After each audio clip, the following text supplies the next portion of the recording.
नमस्कार दोस्तों, स्वागत है आपका मेरे चैनल में। आज मैं आपको सुनाऊंगी बहुत ही रोमांचक कथा, महिषासुर वध की कथा। प्राचीन काल में महिषासुर नाम का एक महापराक्रमी असुर का जन्म हुआ था, जो रंभ नामक असुर का पुत्र था और दैत्यों का सम्राट था। उसने युद्ध में सभी देवताओं को हराकर इंद्र के सिंहासन पर अपना अधिकार जमा लिया था। वह अभूतपूर्व शक्तिशाली एवं मायावी था। देवताओं को उसने आसानी से पराजित कर दिया था। वह वहीं इंद्रलोक से तीनों लोकों पर शासन करने लगा और पराजित देवता उससे परेशान होकर ब्रह्मदेव की शरण में चले गए। ब्रह्मा जी ने उन सभी देवताओं की पीड़ा सुनी और सारे देवताओं को अपने साथ लेकर उस जगह पर गए जहां पर विष्णु भगवान और भगवान शंकर उपस्थित थे। वहां पहुंचकर उन्होंने महिषासुर के अत्याचारों के बारे में भगवान शिव और विष्णु जी को अवगत कराया। ब्रह्मा जी से सारी बातें सुनकर भगवान विष्णु और शंकर जी महिषासुर समेत सभी दैत्यों पर अत्यंत क्रोधित हो उठे। क्रोध में भगवान विष्णु के मुख से महान तेज उत्पन्न होने लगा। इसी प्रकार से भगवान शंकर, ब्रह्मा जी, देवराज इंद्र आदि देवों के शरीर से तेज प्रकट होने लगा। वहां सभी देवताओं के मुख से निकला तेज मिलकर एकत्र हो गया और एक महान तेज में परिवर्तित हो गया, जिससे सारी दिशाएं प्रकाशयुक्त प्रकाशवान हो उठी, जो अंत में एक अत्यंत भीषण विद्युत के समान सुंदर नारी के रूप में परिवर्तित हो गया।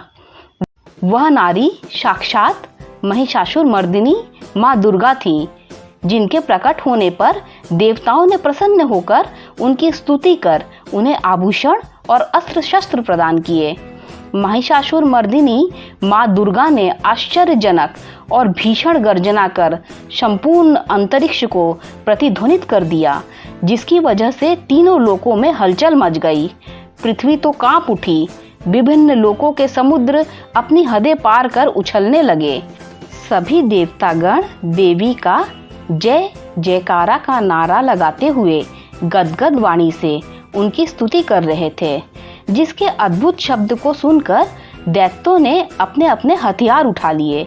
उन्हें समझ में आ गया था एक भीषण युद्ध दस्तक दे रहा था।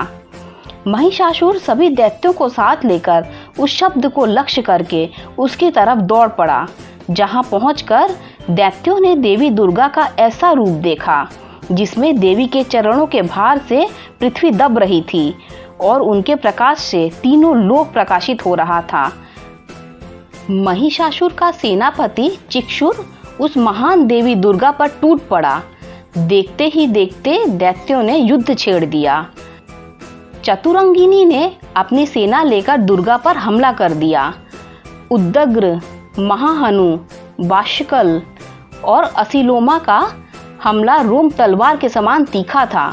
वह सभी युद्ध स्थल में आकर देवी से लोहा लेने लगे और इस तरह हाथी सवार, घुड़सवार सैनिक भी देवी को चारों ओर से घेर कर अस्त्रों शस्त्रों से प्रहार करने लगे। देवी दुर्गा ने खेल खेल में ही उन सब के अस्त्रों शस्त्रों को काट डाला। उस समय दुर्गा निश्वास गण बन दैत्यों पर चढ़ गई और देखते ही देखते इसके बाद दुर्गा ने त्रिशूल, गदा और शक्ति की वर्षा कर बहुत से महादैत्यों का संहार कर डाला। दैत्यों की सेना में हाथी, घोड़े और असुरों के शरीर से इतना रक्त गिरा कि वहां कई रक्त कुंड बन गए। जिस तरह आग तिनके के ढेर को जला देती है, वैसे ही दुर्गा देवी ने थोड़ी ही देर में सारी दैत्य सेना का सफाया कर दिया। देवगण हर्षित हो देवी दुर्गा पर पुष्पों की वृष्टि करने लगे। अपनी सेना का विनाश देखकर सेनापति चिक्षुर क्रोध से तिलमिला उठा और दुर्गा पर बाणों की वर्षा करने लगा। देवी ने अपने बाणों से उसके बाणों को काटकर उसके रथ के घोड़े और सारथियों को भी मार गिराया। साथ ही उसके धनुष और ध्वजा को भी काट गिराया। चिक्षुर को अपने शूल पर बड़ा गर्व था, इसलिए उसने अपने शूल से देवी दुर्गा पर पूरी ताकत से प्रहार किया, किंतु दुर्गा के पास पहुंचते ही शूल के टुकड़े टुकड़े हो गए। उसके शूल के टुकड़े आकाश में प्रज्वलित हो उठे और दुर्गा ने अपने शूल के प्रहार से उसके शूल के सैकड़ों टुकड़े कर दिए और चिक्षुर को भी यमलोक का पथिक बना दिया। दुर्गा के शस्त्र प्रहार से उद्दग्र भी धराशायी होकर यमलोक सिधार गया। अब महिषासुर भैंसे का रूप धारण कर देवी दुर्गा के श्वास से उत्पन्न गणों को त्रास करने लगा। तत्पश्चात वह देवी दुर्गा के सिंह पर भी झपटा, जिसे देख देवी दुर्गा के क्रोध का आक्रोश बढ़ गया। महिषासुर उग्र से उग्रतर होकर खुरों से पृथ्वी को खोद सींगों से पहाड़ को उखाड़ उखाड़ कर दुर्गा देवी की ओर फेंक रहा था, साथ ही साथ गरज भी रहा था। उसके वेग से पृथ्वी में दरारें पड़ने लगी और सींगों के झटकने से बादलों के टुकड़े टुकड़े हो गए।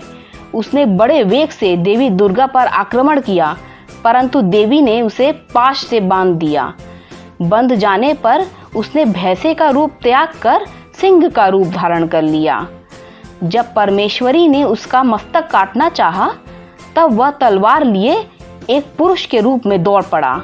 दुर्गा ने बाण वृष्टि कर उसे पाश से बांध दिया, जिसके बाद उसने हाथी का रूप धारण कर भगवती के सिंह को पकड़कर खींचने लगा। भगवती ने उसकी सूंड काट डाली, जिसके पश्चात उसने दैत्य से पुनः भैंसे का रूप धारण कर लिया। उसे पहले की तरह पैतरेबाजी करते देख सारा जगत त्रस्त हो गया। देवताओं को भयभीत देखकर देवी दुर्गा उछलकर महिषासुर के ऊपर चढ़ गई तथा पैरों से दबाकर उसके कंठ पर शूल से प्रहार किया। महिषासुर पुनः दूसरा रूप धारण कर आधा परिवर्तित हुआ ही था कि देवी ने उसको पूरा परिवर्तित होने से रोक दिया। जब वह इस दशा में भी पैतरे बदलने लगा, तब दुर्गा ने उसका मस्तक तलवार से काट गिराया। महिषासुर की बची हुई सेना सिर पर पैर रखकर भाग खड़ी हुई। इस प्रकार देवताओं को संताप देने वाला महिषासुर नष्ट हो गया। सभी देवतागण देवी दुर्गा की स्तुति करने लगे और गंधर्व जयगान करने लगे। देवलोक की अप्सराएं प्रसन्नता से देवी दुर्गा के सम्मान में नृत्य करने लगी। सबने चंदन, अक्षत, दिव्य पुष्प, धूप आदि से प्रेम पूर्वक देवी दुर्गा की पूजा की और तदंतर देवताओं को वरदान देकर जगदम्बा अंतर ध्यान हो गई। अगर आपको मेरी सुनाई हुई महिषासुर वध की ये कथा अच्छी लगी हो तो लाइक कर दीजिए, मेरे चैनल को सब्सक्राइब कर दीजिए। जब आप मेरे चैनल को सब्सक्राइब करें तो बेल का आइकन भी प्रेस कर दीजिए, जिससे मेरी आने वाली इसी तरह की सारी कथाएं आप तक सबसे पहले पहुंच जाएगी। Thanks for listening.